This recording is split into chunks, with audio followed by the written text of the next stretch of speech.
welcome to Kankakee Podcast, where we talk about the people and places of Kankakee County. I'm Jake Lamore, and you're about to hear another session from our Yarn Factory listeners, or I should say Bill Yohnka's Yarn Factory listeners. This was recorded live at the Venue Lounge in Downtown Kankakee on March 11th, 2025. It features stories from Eric Peterson, Darnell Davis Jr., who is better known as Keep It Smooth, Tina Hudson, Amanda Cuzzo, Alicia Kleinert, Ronald Matlock, and Jackie Plaish.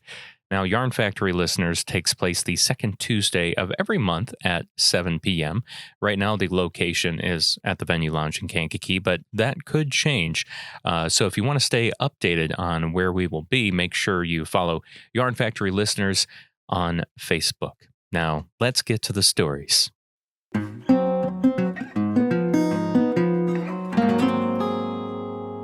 Our first speaker tonight, I am really excited about this because when we have people who are from the world of theater, they knock it out of the park because they understand crafting something and presenting.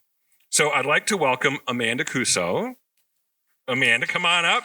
Originally from Tinley Park, and she now is a resident here. And we want to welcome you to the stage to share your story.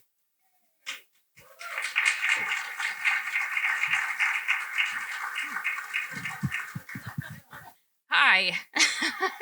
So I had several different stories that I had to choose from. And what happened recently was that my grandfather, Cuzzo, my grandpa Cuzzo, just turned 94 last week. So I figured maybe I will tell a little bit about the Cuzzos and the history and just tell you a really good story of collections, what Bill just said. Bill, if you don't mind giving me a single when I have 5 minutes left, because I will talk forever if you don't cut me off. Okay. So my grandfather Cuzzo was born to Louis J. Cuzzo and Mary Cuzzo in a snowstorm on March 7th, 1931 in Chicago, Illinois. Since he was born in a snowstorm, my great-grandfather Louis and Mary asked Louis's brother Michael to bring the baby to the church to get baptized and at the same time get a birth certificate for him. I guess that's how they did it back in the days. They just trust him. Random guy walks in, hey, this is not my baby, but can you baptize him, please? So anyways, he did what he was told. He came back with the baby and the birth certificate. And the problem is that my great-grandfather named his firstborn son after himself, Louis James Cuzzo Jr. But the birth certificate said Michael Louis Cuzzo, which happens to be the name of his godfather. So my great-great-uncle decided to name his godson after himself. So his name was Michael Cuzzo. So we have a couple of Michael Louis Cuzzos in my family. So my grandfather is Michael Louis Cuzzo. My dad is Michael Louis Cuzzo Jr. And my brother is Michael Louis Cuzzo III. So you can imagine the different mix-up with phone calls and mail that everybody gets that's not really addressed to them, but for somebody else named Michael Cuzzo. There's only 3 of them, so, you can guess which one it's for. I'm going to give you a great example of this. This happened in 2001. My father received a letter in the mail that was very mysterious. It was addressed to Michael Cuzzo at his address in Tinley Park, and it did not have a return address. It just said that it was from Chicago. So my dad opened this letter, and I'm going to read it to you right now. It's very mysterious. My dear wife and children, just a line to let you know I am well, and I hope to hear the same from you. Honey, it has come to the time where we have to be very serious. I want you to know and remember that I always loved you and the children very dearly, and there isn't anything in the world I wouldn't do for you all. I am ready to make any sacrifice my country may have asked me to make. In doing so, I know I am protecting the loved ones I left behind, and Oh yeah, the loved ones that I left behind, so that I love so dearly. Honey, you know my greatest ambition in life was to give our 2 sons the best education that money could buy. I always said I wanted Michael to go to Annapolis, and I want James to become a doctor. Honey, I want you to be brave. Be a brave mother and wife and see our sons through. Have courage, dear, and do not worry about me. You have a big job ahead of you to raise our 2 sons.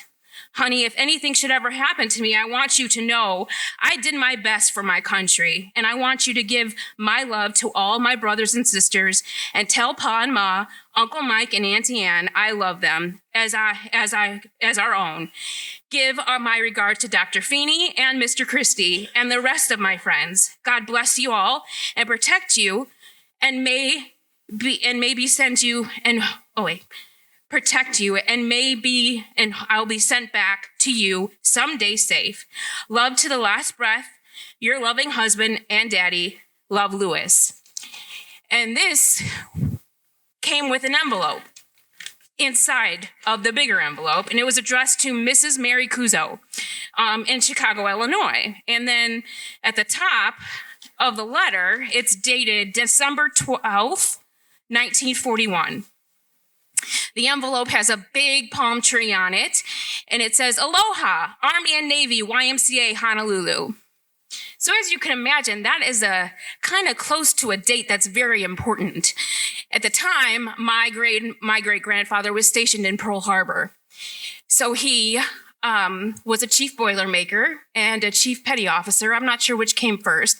But the notes I have here illustrate different dates and facts that I'm going to get wrong. So that's why I have it here. So to give you a little bit more of what my grandfather went through in Pearl Harbor, I'm just going to give you a story in my words.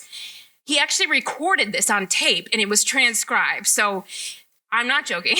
So I'm going to say it in my words, but I'm going to quote him too. Okay, his first words on this tape is, on December 7th, 1941, at 7:55 a.m., all hell broke loose. The enemy attacked with no warning.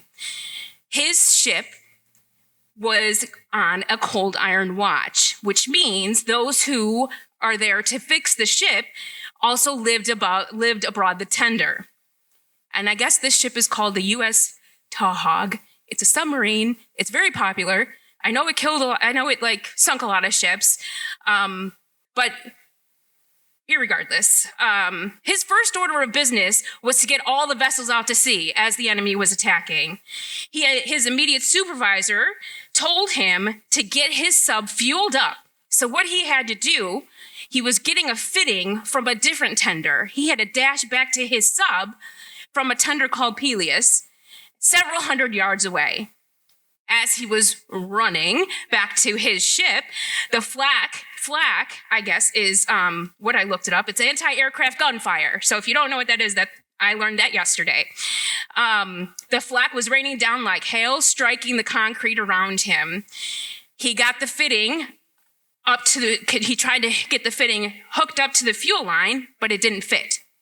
So he had to run back to where his chief officer was and get another fitting. And his chief officer said, this better work because this is the last one I got. So he ran back to his sub, again, several hundred yards away. The enemy fire is coming down, raining like hail all around him. And all of a sudden he hears, hey, don't you think you need a helmet? And he replies, where the hell am I going to get a helmet now? And then another chief officer behind him said, here, take mine. So as he was running back, it's coming down really hard, and he can hear it ricocheting off of his helmet. And so if he didn't have that helmet, he wouldn't be here today. So he went to the ship, and guess what? Part didn't fit. So his next move was to go down to the pump house, which was about a quarter mile down the road. So he started running. And then he ran into an ensign, a Navy ensign. I don't know what that is, but it was a car that a bunch of naval men in a car, and they picked him up. And all he said was, slow down at the pump house, because what he was going to do, he got on to the board outside of the car, and he was going to jump off so he didn't have to stop. So he jumped off, but it was going too fast, and he rolled several times down to the pump house. And when he got up, he thought every bone in his body was broken. He was in so much pain, but he said, a lot of people are depending on me. I need to get this shit done.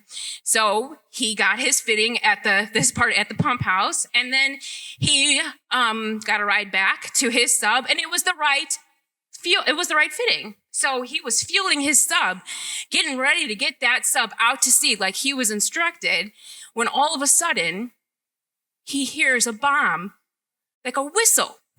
Do you guys, anyone whistle around here? Anyone can like mimic that whistle? Yes.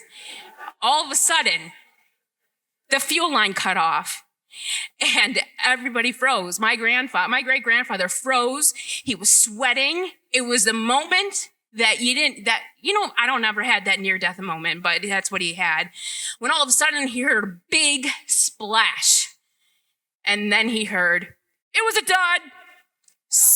So this bomb landed 40 feet in front of the tender, and it was a dud. It didn't go off. So I would say the Cuzzos are not only survivors, but they're also very lucky.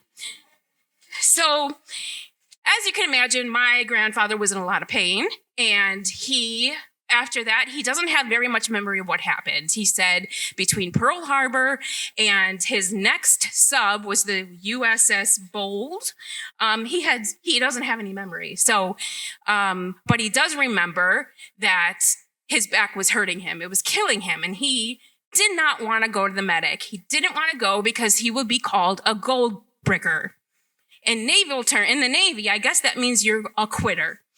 And he didn't want to be a gold bricker, he said. So, unfortunately, though, his back pain was easy to hide, but his arm wasn't. He cracked his elbow, and he had a big, huge sack of fluid hanging off of his elbow, so you can't really ignore that. So he goes to the doctor, the medic, and the medic says, where are you from? And he goes, I'm from Chicago.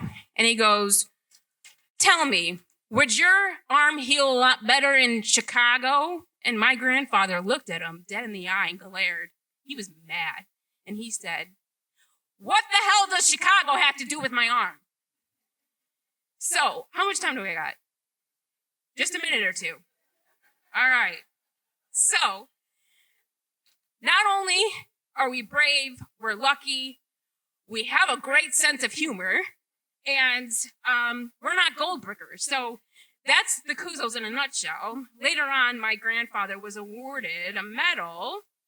On March 1st, 1945, he was on the USS Wasp, and the bomb exploded in the mess hall where he was working. So he was thrown against the boilers, and he broke his back. He didn't know it, though, and he helped a lot of people out of the disaster area. So he that was his mission. And one of them was John Roosevelt. And I have a letter from John Roosevelt years later. I guess they met up at a reunion. So that's true. John Roosevelt, I think, is the son of a very important president, Franklin Roosevelt. I'm not quite sure. But anyways, so he was ordered a whole bunch of medals. His story is amazing. And I felt the need to share that today. Thank you.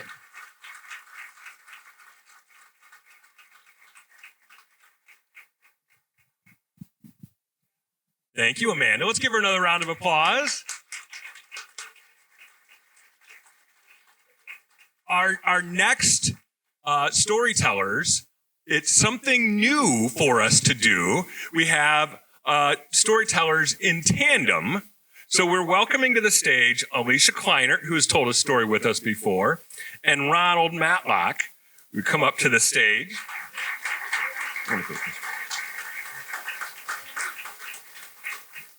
And what is wonderful about this is they've had a friendship that started recently, and they wanted to, this is a story that happened back in 1960, and it's come out as their friendship has developed, and thought they could share this together. Good evening, everybody. So, stories keep people alive. They help us remember, connect, and pass down the moments that shaped us. But some stories, the ones nearly lost to time, need a little help to be told. Tonight, I have the honor of sitting beside my dear friend Ronald, but we call him Bud. He's 81 years old and has carried the story with him since 1960. A moment that could have been his last. A car versus a train, a collision that should have ended everything. And yet, here he is, here we are. I first met Bud through my work when his daughter Lori reached out to find care for his wife, Donna. In caring for Donna, something unexpected and beautiful happened. Not only did I bond with her, but Bud and I built a friendship of our own. And somewhere along the way, through laughter and long talks, he started calling me his chocolate angel. So tonight, this angel is here to make sure his story is heard, not just for him, but for his family, for history, and for all of the stories like this that deserve to be told. So I'm going to set the scene here for you guys. So Bud was 16 years old. He was living in East Gary, Indiana. He had his group of friends, Thurman, which was his cousin, and Jake and Fred, who were his high school buddies. It was a Sunday morning. Bud's father was a preacher, and every week it was Bud's job to help set up for service in the American Legion Hall his father rented. But like most teenage boys, mischief was never far behind. That morning, the boys hatched a plan to sneak a case of beer from the Legion Hall, hide it in the snow, and save it for later. What happened next would change everything. So, due to his chronic illness, Bud's voice is a little strained. So sometimes, and it tires out pretty easily. So tonight I'll be helping him bring his story to life as we tell it together through poetry. So this is Second Chance, Bud's story in his words. Yeah. Okay, we'll give this a try. Can you understand what I'm saying? Okay. A long freight train left the East Coast. It was pulling a heavy load. It was headed for Chicago. Forecast called for heavy snow. The engineer sipped his coffee. He had a long way to go as he watched the tracks before him through the headlights' mystic glow. Across the hilltops and through the valleys, you can hear the train's shrill horn. And the engineer sips more coffee as he watches the first lights of early morn. Jake woke up early and ready to meet the day. He brushed the snow off that old Mercury, and now he was on his way. He would stop and pick up Bud and Sherman, then around the corner. Now, to get Fred, and now he was slipping and sliding in the deep snow, and off to church they would head. Every Sunday morning, they would go early to set up chairs for Sunday school. You could always see the teens together. They always thought they were cool.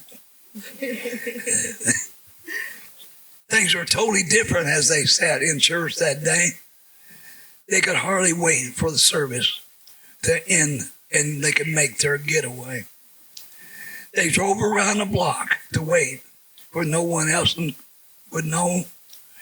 And then they went back and got the case of beer they had buried in the snow. With Bud in the shotgun seat, the bartender he would be.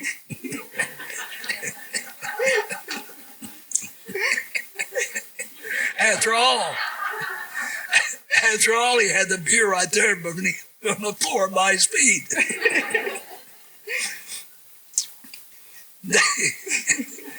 They found a place to hide so the cops and no one would see. Jake backed that old Mercury underneath some snow-covered trees. The train now is in Indiana, crossing the Lake and Porter County line. The engineer was thinking, I hope I can make my destination on time. The teens are getting restless.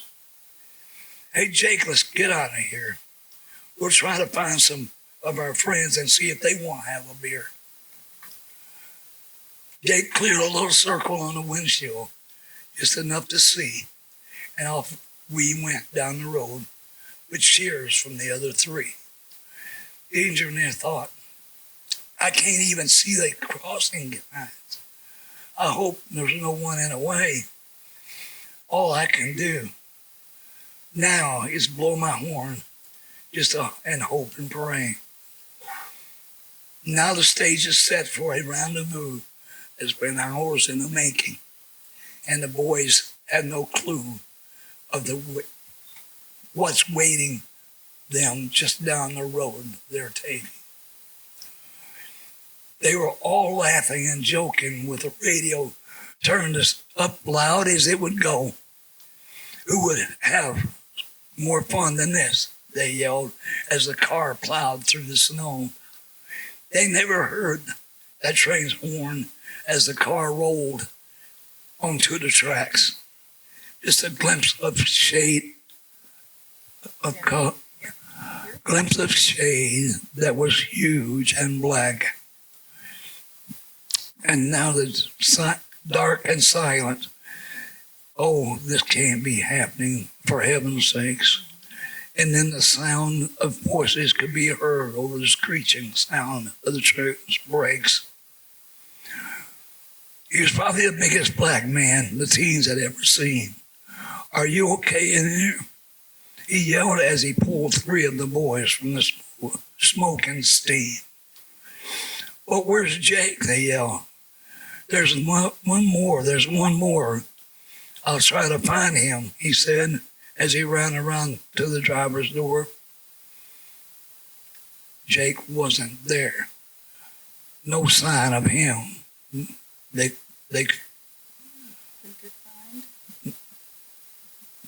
couldn't find. As their eyes searched under the still moving train, bad thoughts rushed through their minds. Where is he? They yelled as they stumbled barefoot through the deep snow. There was a lot of people gathered around, but no one seemed to know. A circle of people had gathered way down the railroad tracks. Is he alive? Is he alive? They yelled. But no one answered back.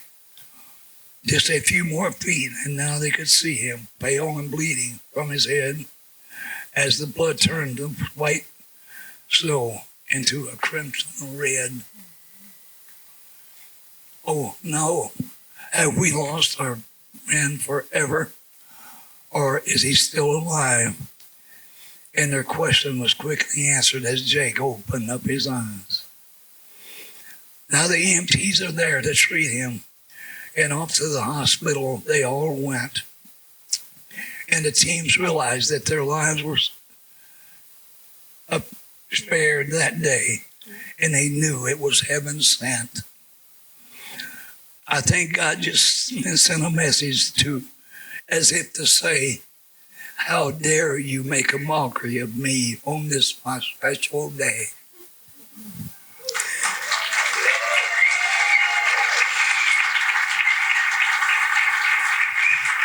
All four of the boys survived that frightful day, and all lived on to raise their families and extend their family tree. But unfortunately today, Fred Williams, Thurman Matlock, and Jake Williams have all passed away, which leaves only Bud to tell the story that is engraved into his memory from 65 years ago on that sunny winter day, or on that snowy winter day. As Bud and I prepared for this moment, we reflected on the man who pulled the boys from the wreckage that day, a black man, one whose name was never known, whose face faded into the crowd. He not only saved their lives, but quietly erased the evidence of their mistakes, disposing of the open bottles before slipping away, never to be seen or thanked. And that's when we realized Bud's story had come full circle. I wasn't the first chocolate angel in his life. But tonight, sitting here with him, I have the honor of making sure that both of our stories, his and the one of the man who saved him, are finally told.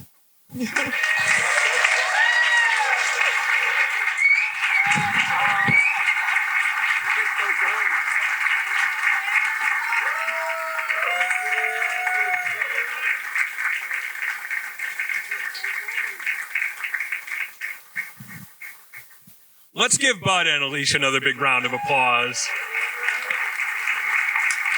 Thank you for working together on that and bringing that story to us tonight.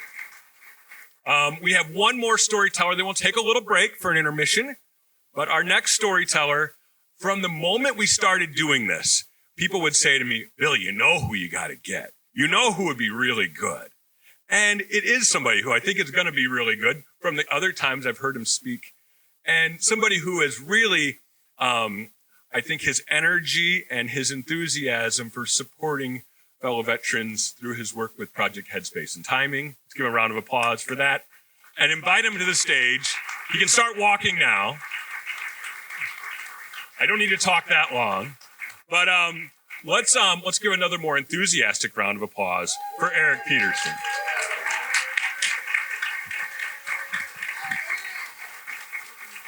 Thank you, Bill. Good evening, everybody.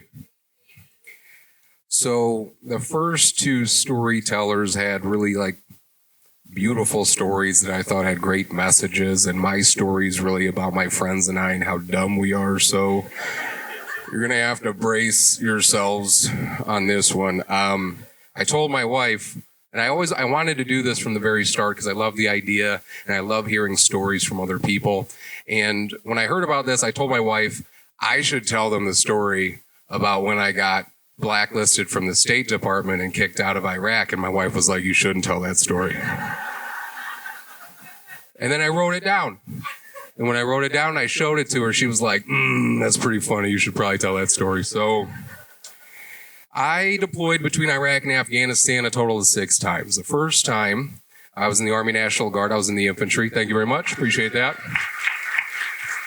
First, I deployed with the Army National Guard, did 1 rotation in Afghanistan, came back, worked as a paramedic for Riverside Ambulance, and I was having a hard time being here. So I actually became a private military contractor where I was a tactical medic on a private security detail team.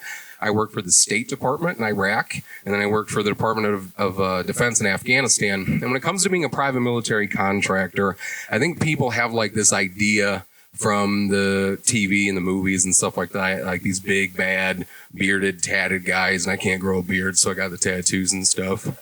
And they are professional, and they are very good at their jobs, but sometimes we do dumb stuff because we're a bunch of overgrown man children every once in a while, and we're overseas, we're away from our family and our friends, and we miss them, right? So some context on this. I was working for the State Department. I was on a low pro advanced team.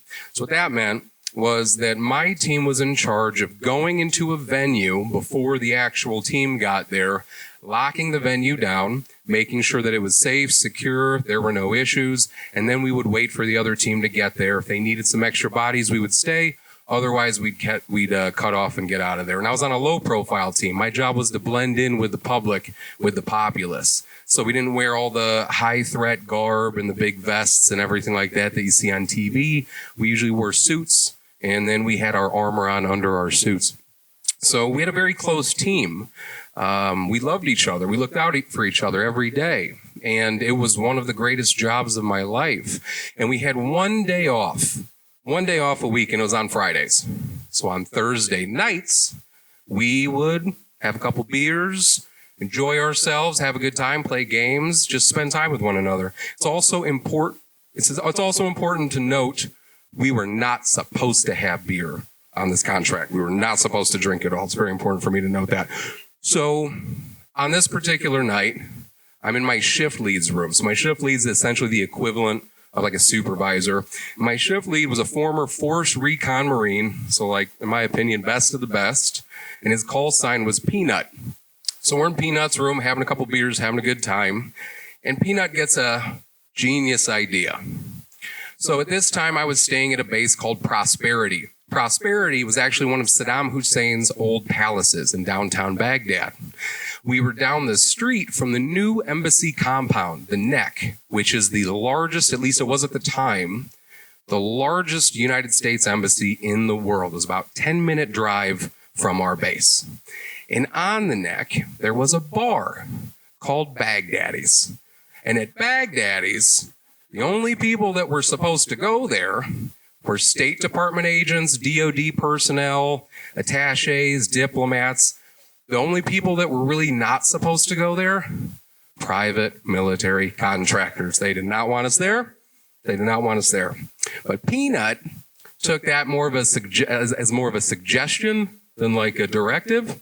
So he suggested, why don't we get in 2 Land Cruisers, we go down to Baghdaddy's, we have a couple of beers, and then we come back for the night. What could go wrong? So we take 10 guys in 2 different Land Cruisers, we head down to the Neck. We get to Baghdaddy's, and when we get there, immediately just shenanigans ensue. Like, we just spread out throughout the bar. We're having a great time. We're not used to being in a bar. We're not used to being around other people. Like, we're just enjoying ourselves. So we're having fun. We're talking to people, make conversation, playing games, dancing, drinking, enjoying ourselves. And then we enjoyed ourselves a little too much. So I was outside with another teammate of mine, and his name was Benny. And Benny and I were playing cards on the front. They had like a little patio area. I go inside to get my next beer, and I see my shift lead Peanut, and he's at the bar. And he's pretty frustrated because there's a popcorn machine at the bar, and it's behind the bar, and Peanut wants some popcorn. But the 2 Sri Lankan bartenders that are working are completely overloaded, trying to serve drinks to everybody that's there. So Peanut makes a command decision, and he jumps over the bar. He gets behind the popcorn machine. He looks inside the popcorn machine. He doesn't see anything to get the popcorn. He looks behind him. There's a box. He grabs the box, looks inside of it. It's plastic cutlery, empties out the cutlery, enters like half of his body inside the popcorn machine, and he's shoveling popcorn into this box. And the bartender's like, but sir, and he's just going. He doesn't care at this moment. So I see this, and I'm his medic. His physical and mental well-being are my responsibility, right? So I'm like, I got to do something about this. That's a situation. So I go up to him. I'm like, Peanut, I got to get you out of here, man. This isn't a good look for us. We need to go. As I'm doing this, Benny, the guy I was outside with earlier, sprints inside of the bar, and he says, Petey, get the guys. We got to get out of here. Jorge just suplexed the State Department agent. Now, little context. A suplex is where you pick somebody up and body slam them to the ground. Jorge was another member of our team, former Army Ranger, and that was all that we heard. That's what happened outside. So immediately we grab everybody and we're like, okay, we get all the guys together. We meet outside, like we're huddling for like the Little Giants or something like that, trying to figure out what we're going to do next. We got 2 designated drivers.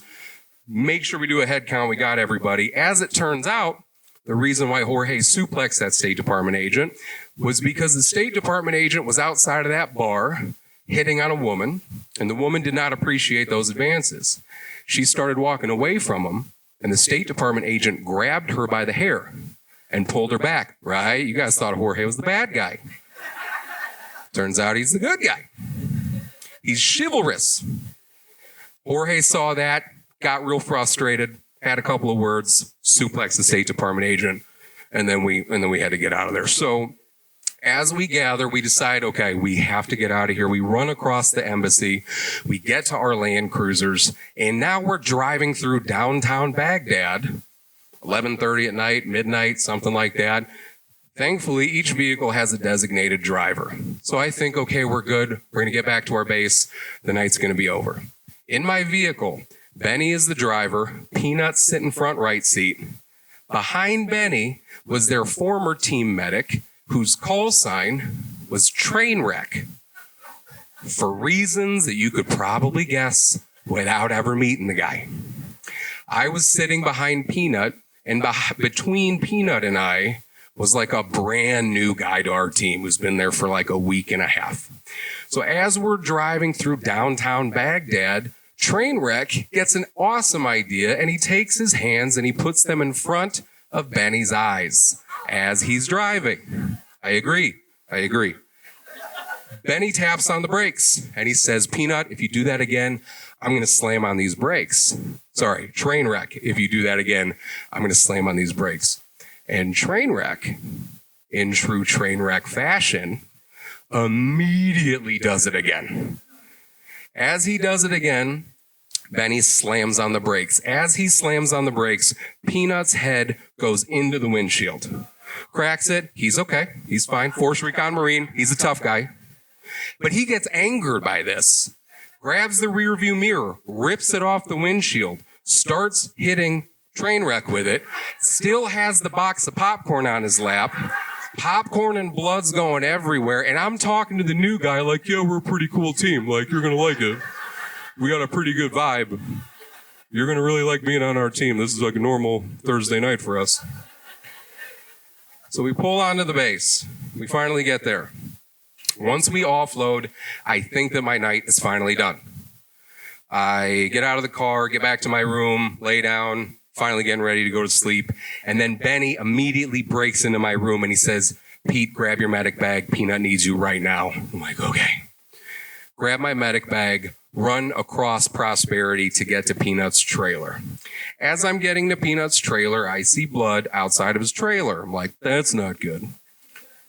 I open the door. I see Peanut face down, small puddle of blood, and I see Trainwreck in the corner just yelling at him, even though he's unconscious. I immediately roll Peanut over, check a pulse. He's got a pulse. Nice. Okay. He's got 2 lacerations on his forehead, one from the aforementioned windshield incident. I start cleaning him up. As I start cleaning him up, he starts coming to, and he starts punching me in the face because he doesn't know what's going on. I stitch him up. And then finally, I'm like, okay, the day's over. We're done. We got to be done. The very next morning, the program manager of the entire contract says, we need all of you to come to my office, which I am like, we are so getting fired for any of the things that we did the night before. Jorge suplexed the guy. Remember that? That was at the beginning of the story. He suplexed the guy. So I'm like, okay, we're definitely getting fired. That's okay. We show up, but I noticed that once we get to the program manager's office, there's like 30 people there. And like I said earlier, there's only 10 of us that went to the bar the night before. So I'm not sure what happened. And then the program manager comes in. He asks for half of the guys in the room to leave. And he tells the remaining half, myself included, that we were going to be kicked off of the contract and blacklisted by the State Department of the United States of America because we liked a Facebook status. So there was a closed forum Facebook group for contractors. Somebody made a post in there letting us know that there was someone on our contract that would tell on you if he found out you were drinking. So we made that post just to make everybody aware. We read it, liked it, just to be like, okay, thanks for letting us know. And that is why I got kicked off the State Department after all of the other cool stuff that I would have loved for a State Department agent paid by the United States government to write on State Department letterhead all of those things that I just listed. I have a piece of paper that says I'm a cyberbully. And so, within 4 hours, the State Department took my weapons from me. They took my radios. They took all forms of communication and all forms to protect myself. They put me in a hotel with the other guys in the middle of downtown Baghdad. No security, no nothing. It was terrifying. We had an Eastern Bloc European manager who managed the hotel, and we asked him, can I go outside to go to the grocery store? And he said, yeah, I don't think it's a good idea. I was like, cool, man.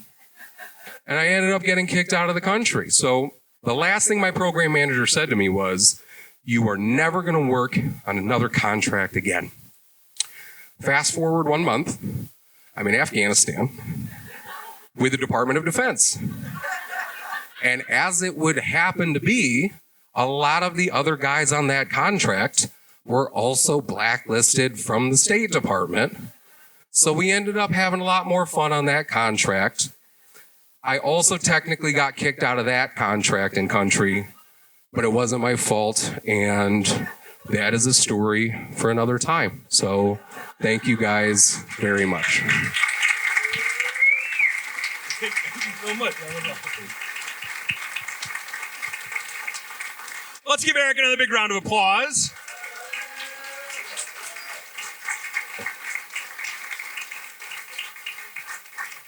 Now, if you would like to be a storyteller at one of these events, we have a notebook up here that has something written on top of it. It says story, you, ? So if you'd like to sign up for a future month, stop by, sign up over there. But we're going, and also a big round of applause for Kankakee Podcast. They do a great job. And if you ever miss a month, if the storytellers are okay with the idea of the story living on as part of Kankakee Podcast, it lives on there where people can listen to it forever. This next storyteller is somebody who's done this before once. So we're going to welcome her to the stage in just a bit. Let's have another big round of applause for Glenda and Earl running, and our bartenders tonight running this beautiful place. There is a sneaky little thing in why I do this. One of the reasons why I do this and why, because I love our downtown Kankakee community. And one of the reasons is, hey, I want to make sure we do some commerce with our downtown businesses and fill the place up on a Tuesday night. And I think that's a pretty cool thing. So thank you all for being part of that. And they have a room next door now, too, the next storefront. So they rent that out for parties. They can host events here, and they really are great hosts. So big thank you to everybody here.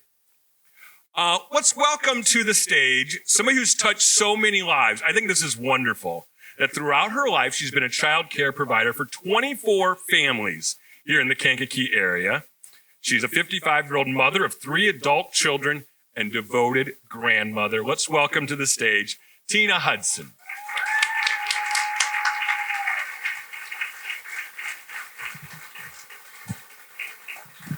Good evening, everyone. I'm trying to warm up here. I'm a little bit cold, but I'm okay. My story tonight is going to be based upon friendship and love. And my friend was addicted to drugs for 15 years. And you all know with addiction, you know, we hear some wild stories. We go through a lot of things with people, but I want us just to learn how to be patient and love. Just show patience and love to them, because it's so hard when you're in addiction, you don't have anybody there for you. My friend, 15 years of drugs, 15 years of everybody, church family, children walking out of her lives. And I said, I can't leave her. We're friends. I'm going to stay here and be by her side. And we actually met. If some of you all know, this used to be National City Bank right across the street, PNC. And I met her. I'm walking down the street, and I'm walking and exercising. And she comes up and she said, "Hello, how are you?" I said, "I'm fine." She said, "You would not believe this. I just found $300. And I said, "In front of the bank?" She said, "Yeah, I was just walking around. And $300 was just laying there." And I said, "Oh, so you're going to take it back in and give it back to the bank?" Keep in mind, she's in addiction. She looked at me and she said, "No." She said, "But I was just wondering if you could give me a ride." I said, "You want me to give you a ride and you just found $300 in front of the bank?" I said, "I don't think so." And a couple of days later, I don't know what she did with the $300, you all can imagine. And a couple of days later, I ran into her again, and we were at the Dairy Queen. And she said to me, "You know, I lied to you about the $300. Somebody had dropped it, and I wanted to give it back to them, but the way they were looking at me, they were judging me, so I decided to keep it." And I said, "Oh, okay." And we sat, and we had a crunch cone. And she said, "I have nobody." She said, "I'm struggling." She said, "I just can't shake the addiction." And over the crunch cone, we just talked and talked. I invited her to my church. And she came, and she really was filled with so much emotion. And, I felt so bad for her. We became friends instantly. And sometimes you all know with addiction, not to make light of anything, some of the stories they tell you, some of the stories she used to tell me, I would have to look at her and say, now, I'm not a smoker. I don't smoke. I'm not addicted to anything, really. But she had the biggest heart. She had the biggest heart. She really did. And I'm just going to get to another story. She was at my house, and she had been clean for 4 weeks. And keep in mind, 4 weeks. So I said, hey, I have some pictures and things for you so you can, put in your new place. And she said, well, okay. So I run down the basement to get the pictures. And I'm getting everything I need and bringing them back to her. And I thought about it. I left my purse on the table. So I run back up the steps like, oh, my goodness. And I'm looking at my purse to see if it had been moved or anything. And she said, Tina, the old me would have took your purse and ran down the street with it. And then I said to her, yes, and the old me would have chased you down the street and probably beat you up to get my purse back. But it didn't happen. We were friends. And at that moment, I knew that she was truly clean. She was truly clean from her addiction, because she could have took my rent money was in there, and she could have smoked it up and been on her way, and I probably would have never seen her again. But in that moment, I just said, we're going to continue to be friends. Even if you slide back or you fall back into your ways, I'm still going to be here for you. I'm not going to let you down. I'm just going to, some of them stories you're telling me, but, something about her heart. Sometimes you have addiction and you just want to say, I don't know, I can't deal with them, but you have to show patience. You have to show love to people that are addicted. And I want you all to do something for me. If you could push for people that are addicted, not push them out the door, not push them out your lives, push, pray until something happens for them. How many more minutes I have? Okay. Well, I would like to read my poem, and this is in honor of my friend, and I truly love her. And I told her I was doing this tonight, and she wasn't able to make it, but she wanted me to tell you all that she's been clean, and she has not turned back her ways, and we're still friends to this day.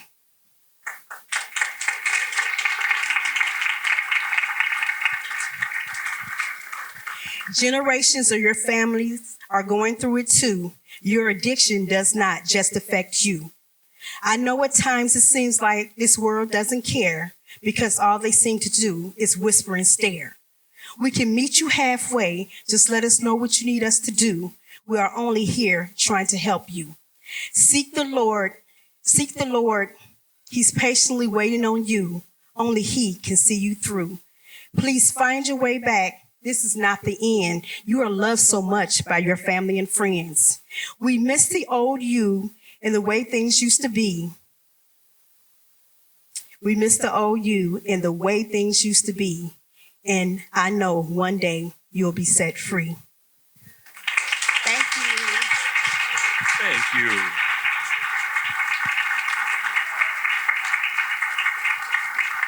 Thank you, Tina. Let's give Tina another big round of applause.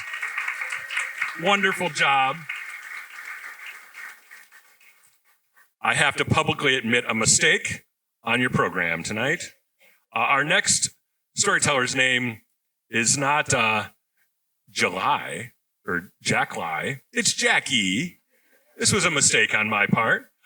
Jackie's another one of the folks we've wooed over from the world of theater.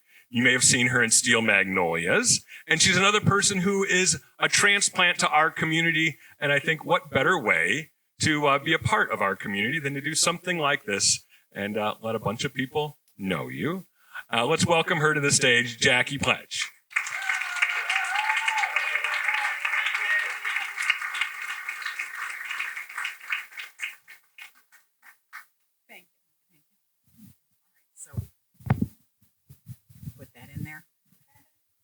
All right, so I'm going to read my story because trauma.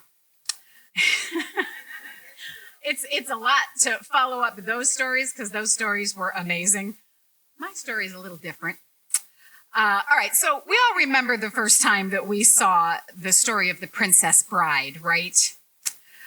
The fair maiden and the peasant boy, and she would say, "Fetch me that pail of water, peasant boy," and he would say, "As you wish." Swoon, right? Well, this story ain't that. Because sometimes the story sounds a little more like the princess is home doing laundry, while the peasant boy is at a bowling alley having an affair with a female wrestler named Alana Storm. Life, right? I'm here tonight to take you down a lesser traveled path, a cautionary tale of woe entitled Dating After 30. Now, first off, let's dispense with the notion of a princess because I was a single mother during the Bush administration, so I'm a queen. Now, I'm a generation that predates the internet. In my day, finding your special someone consisted of getting dressed up, sticking your finger into an electrical socket to do your hair, and heading to the bar, where you let your girlfriends pick the man for you. If he was the sort of gentleman who held your hair back in the parking lot after you threw up those 4 tequila shots you had that night, then obviously you took him home to meet your mother the next day. Tale as old as time. Then 1995 hit and bam, you no longer depend on this tried and true method of finding your soulmate. Now you simply log on to the computer where an algorithm and a prayer are only things in your corner. Dating after 30 is not easy. 40 is nearly impossible, but 50, forget about it. The pool is about the size of a fishbowl and the fish could belly up at any moment. Now, instead of carrying a condom in my purse, I carry a defibrillator, just in case I get lucky. I am going to share with you my 4 top dating stories. They are listed in order of traumatic memories. Some names have been changed to protect the not so innocent. Story number 1, Sheldon and the Big Bang Gang. Sheldon was very nice. We met on eHarmony, you know, where they make you take an hour-long test and then pretty much just match you up with anybody that's age appropriate within 50 miles of where you live. Sheldon met me at a cafe where he very quickly proceeded to tell me that he was not looking for anything serious. What? No ring? Why are men so stupid? Anyway, about halfway through the first sip of coffee, a large man appeared in front of me with a very serious look of determination on his face. Maybe I got a twofer, I thought. He says, "I'm sorry to interrupt, but I have a very important question to ask Sheldon." I'm thinking, well, goodness, somebody obviously needs a kidney. Go ahead, do your thing. He didn't get it. Again, men. Turns out that Sheldon and his merry band of enthusiastic friends were developing their own language to be used in a sci-fi comic book that they were collaborating on. Yes, you heard me correctly. Apparently, they had been hung up on adjectives and needed Sheldon's input, like right now. I glanced over Raj's shoulder to see they all had joined Sheldon on our date. I spent the next 2 hours listening to a barrage of clicks, whistles, and syllables, thinking to myself, and he told me he wasn't looking for anything serious. I am obviously in big trouble here. So thank you. Next. Number 2, Air Marshal Rick. I met Air Marshal Rick on Match.com. Yeah, right. You've been there. Rick had been a postal worker. Here's your red flag. He was a postal worker during 9/11. Now, after the attack, did you know that they offered postal workers the opportunity to become air marshals? Me neither. Our government rocks.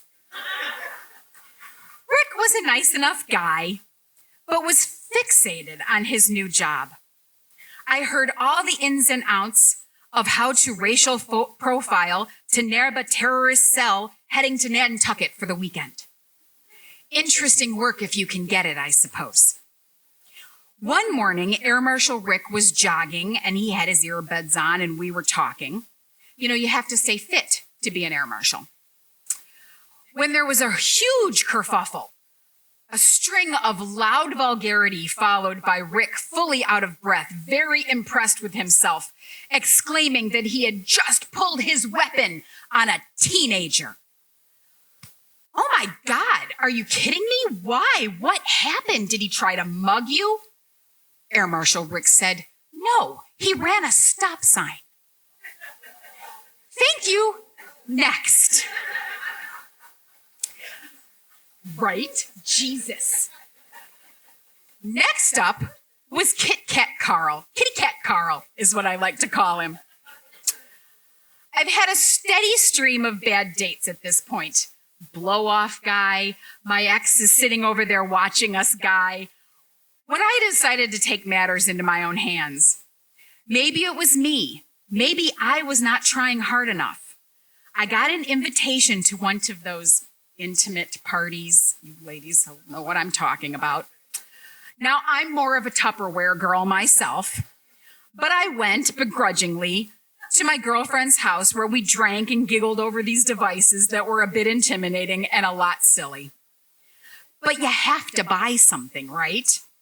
So I settled on the pheromone spray. If you know, right? You girls are like, yes, I know. If you don't, for the gentlemen, if you don't know what pheromones are, they are natural smells that your body secretes in order to attract somebody from the opposite sex. It's all very animal kingdom, and it's supposed to be really work. Whatever, can't hurt, right? So I'm headed out with Carl, again, nice enough guy, blah, blah, blah. I loaded up on the spray, all the hot spots, behind the knees, elbows, ears. I'm ready to change my lot in life. We sit down at the restaurant where Carl is cold. We move tables 3 times, and Carl won't take his hat off because Carl is cold. Maybe a glass of wine will warm you up, Carl. Good grief, I just wasted $20 worth of hormone spray on this popsicle. Who's got an Elmer Fudd hat on? Carl, all at once, and very loudly exclaims that we need to leave. Well, why? I haven't even finished my glass of wine. To which he replies, can't you smell the cat piss?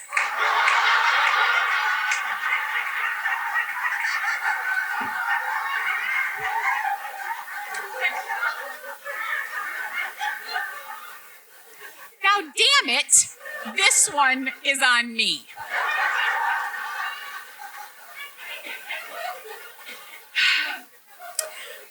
I was quickly redeemed, though, when Carl insisted on going to the takeout window to order a pizza to go, by himself, back to his own house, by the way. And I said, well, I'm sure that our waitress would be happy to take your to-go order. And Carl said, yeah, but then I'd have to tip her for the pizza. Thank you. Next. My final masterpiece is, you put what where now, Donnie?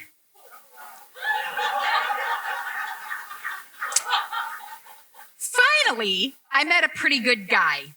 We'd been out a few times, had a lot in common. I thought, gee, you really do have to kiss a lot of frogs.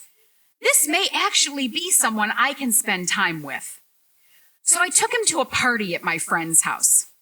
We were chatting it up. People were winking at me and smiling. Donnie was a hit.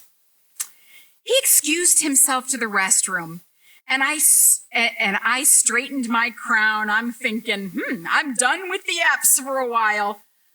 Until Donnie comes out of the bathroom red as a beet.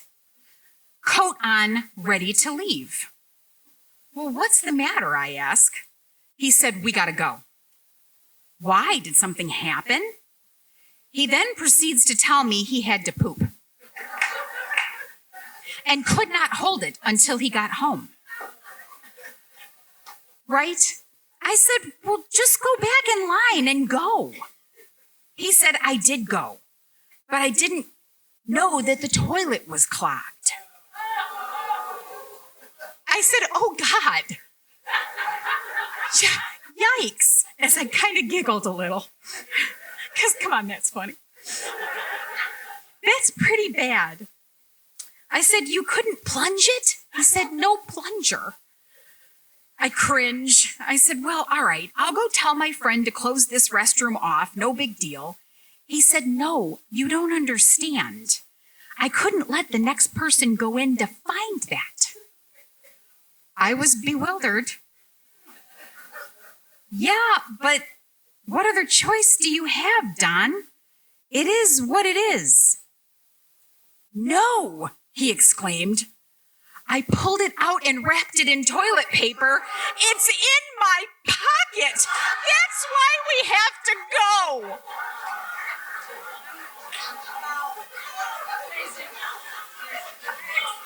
I said, you put well, where now? Jesus. You're joking, right? He said, no, let's go. I said, oh, Donnie, I'm sorry, but I draw the line at hepatitis. Thank you. I'm out. This occurs to me now, obviously, if you're this bad at something, stop it. Before this is an international incident.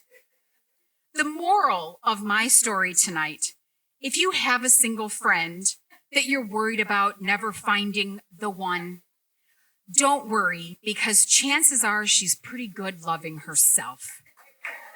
Thank you.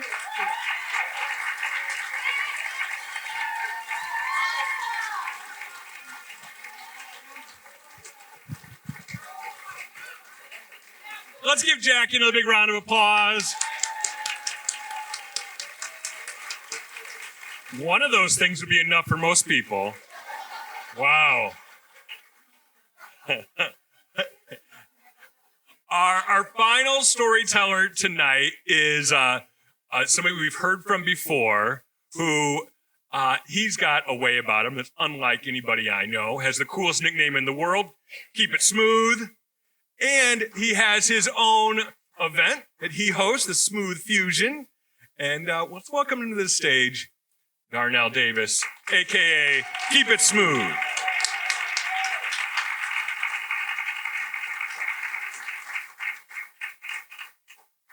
Give it up one more time, y'all, for Bill, for hosting an amazing event, for giving us something to come out to.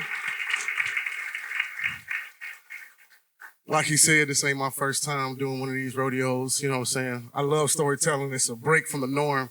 Normally I do singing, spoken word, poetry. I host an event next door.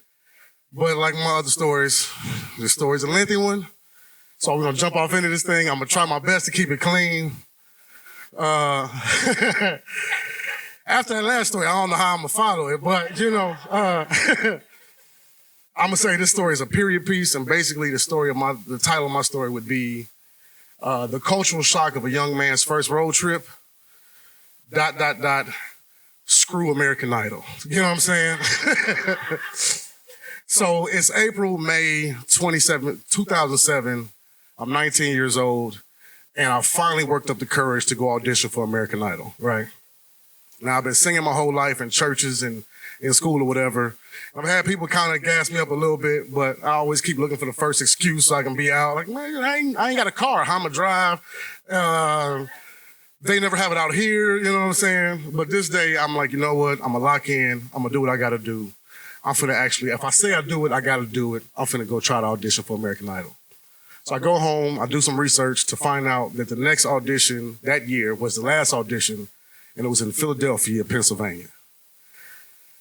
Now, this was before I had access to a GPS, so I'm typing up and printing off MapQuest directions to help me get from Kankakee to, you feel me, you know what I'm saying, to Philadelphia.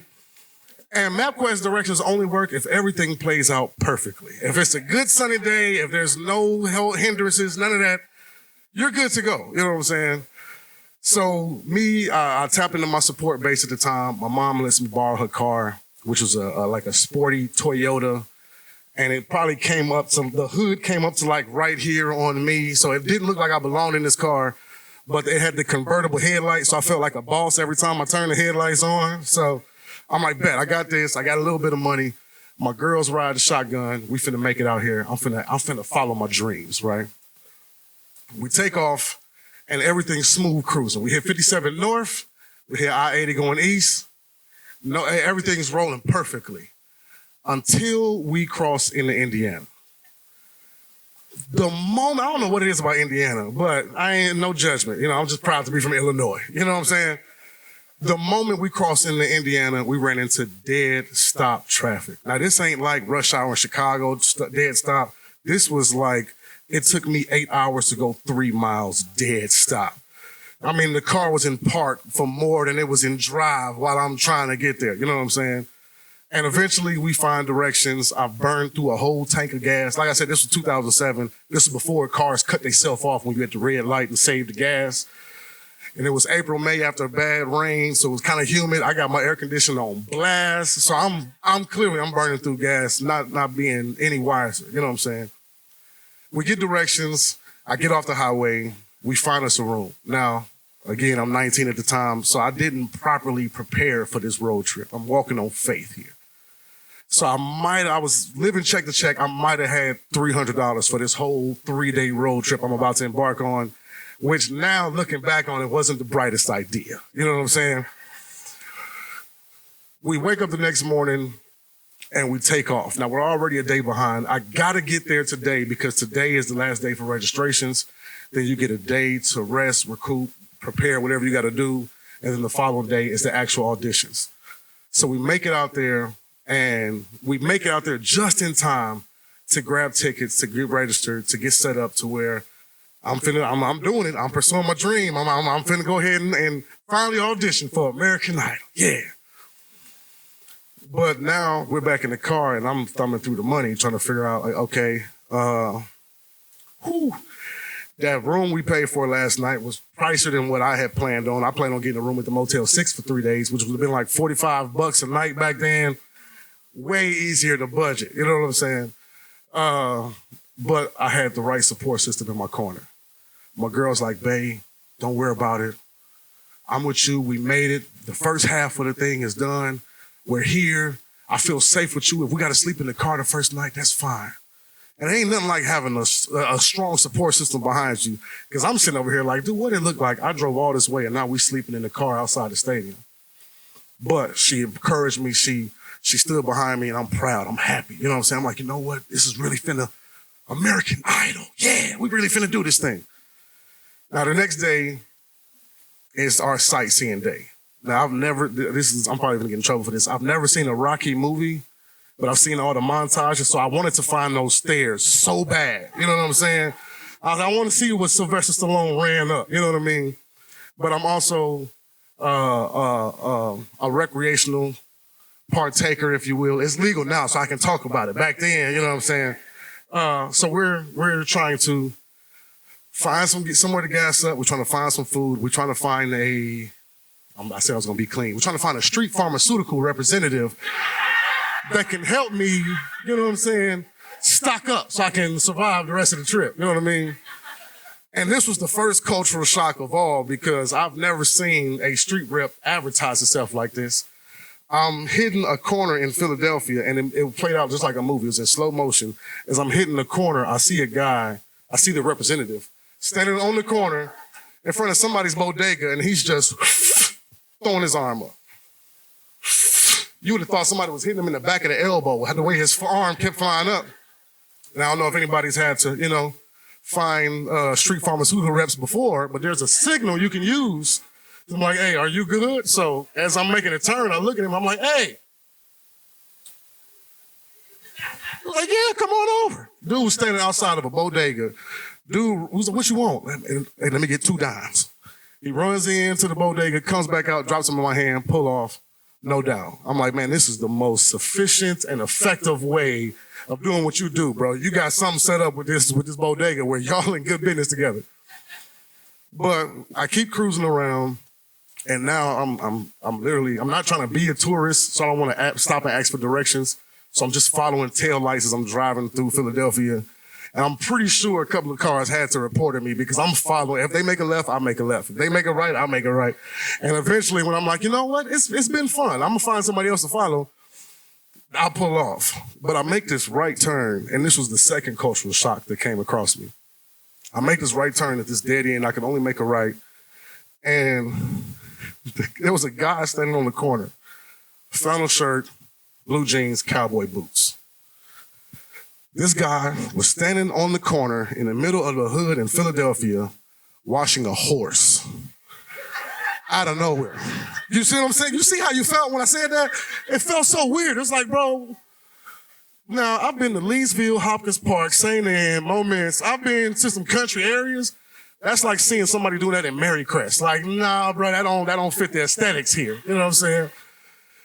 But I had the old roll Kodak camera, so I'm like, ain't nobody gonna believe me if I don't get a picture of this thing, you know what I'm saying? And tomorrow I'm gonna post that picture on my social media. So if you think I'm playing, it'll be a picture tomorrow. It'll be a guy watching the horse, a lady holding a dog that fits in her arm, and she's waving at me while I'm taking the picture. But we get stocked up, we enjoy our cruising, and we go find us a cheap room for the night. Now I've already called back home. I've tried to get some Western Union sent out to help me make it back home because I did not properly budget for this trip. But I'm chasing my dreams. American Idol, yeah. I'm determined to make this thing happen. I got to be at the stadium the next day at 5 o'clock in the morning. So, yeah, tell me about it. I am not an AM person. So we get the room, we get checked in, we partake in some recreational activities, then we partake in some team building exercises, if you will. You know what I'm saying?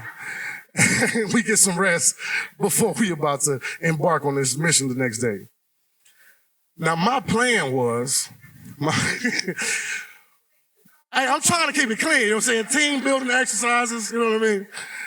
I don't know where these videos and stuff going. I'm married now. It's a completely different person, and she doesn't like me talking about the past, you know what I'm saying?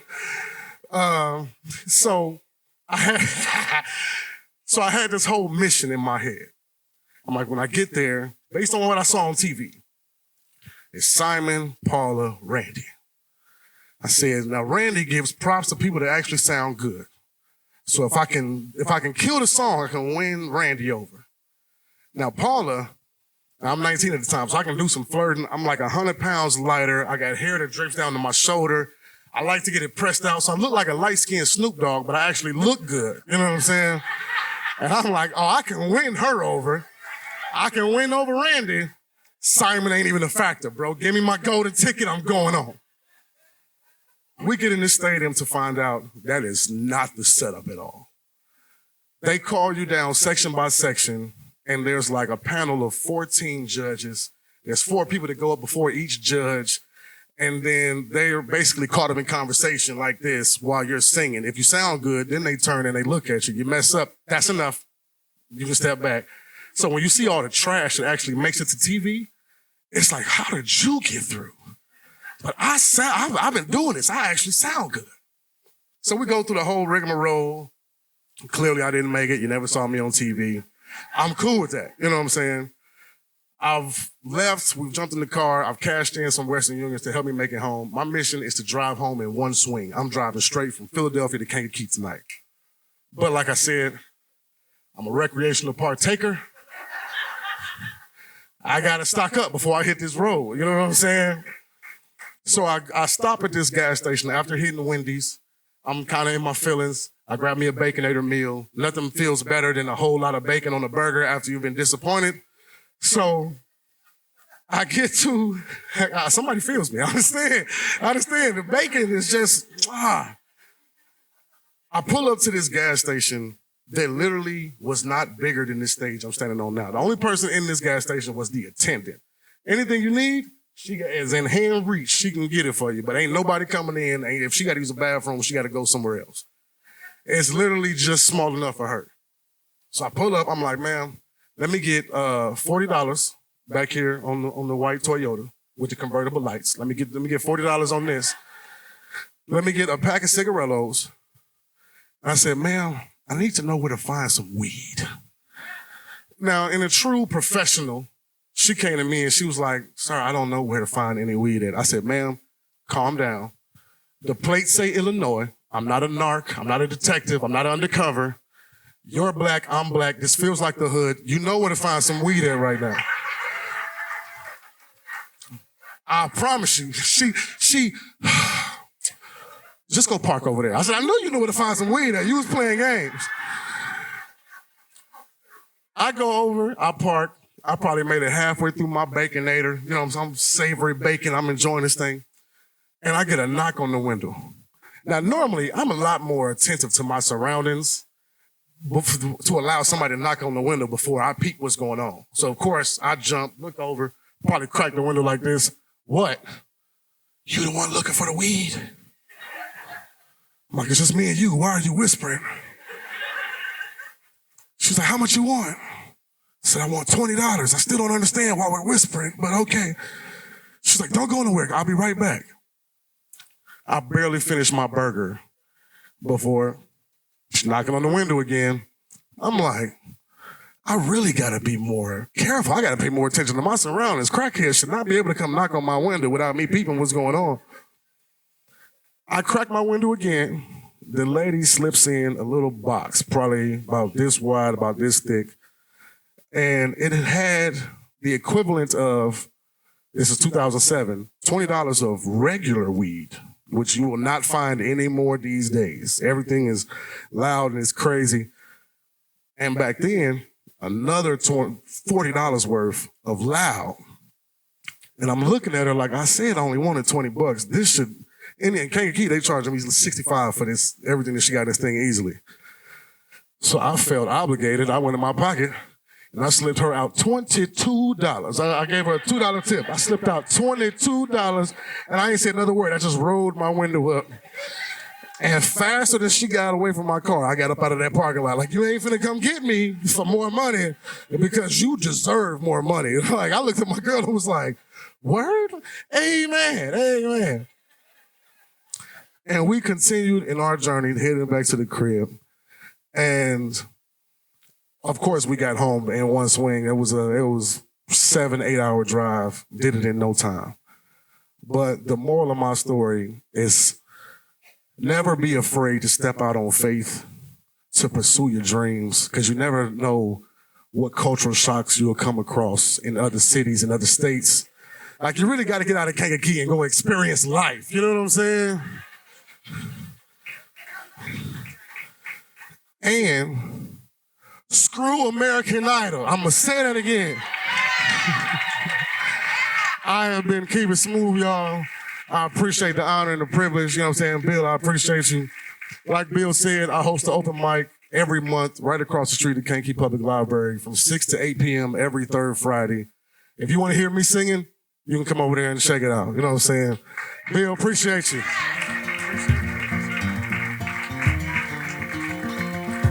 Keep it smooth. Let's give it a big round of applause.